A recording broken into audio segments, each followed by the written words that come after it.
PlayerUnknown's Battlegrounds, posted 11 minutes ago. PUBG Corp has changed PUBG Mobile's matchmaking to prevent players taking advantage of emulators. The changes were announced in a tweet posted earlier today. Savage is the PUBG map that Miramar should have been. To ensure fair gameplay, players on emulators will only be matched with one another and not with players on mobile devices. Groups with at least one player using an emulator will also only be matched with one another and not with groups that use only mobile devices. PUBG Mobile. At PUBG Mobile, April 13, 2018, PUBG Corp say that to ensure fair gameplay, players on emulators will only be matched with one another and not with players on mobile devices.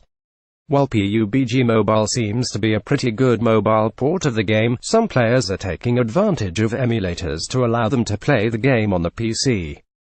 That allows them to use mouse and keyboard controls, which is a pretty useful boon when compared to touch controls. The changes mean that if you're playing on an emulator, you'll now only be matched with other emulator users, which sort of robs you of the advantage. It's still a decent way to circumvent the PC version of PUBG's price tag, so all is not entirely lost. If you're playing in squads or duos, if even one of you is using an emulator, you'll be matched with groups doing the same, while all mobile teams will now only play one another. Mouse and keyboard players have been dominating PUBG Mobile since just a few days after launch, which equates to a pretty bad time for those playing the game as God PlayerUnknown intended. Hopefully, these changes will sort that out, but as there's no date in the above tweet, it's not entirely clear when they'll come into play. Sign in to comment. PlayerUnknown's Battlegrounds review. 14 reviewers answered 17 questions.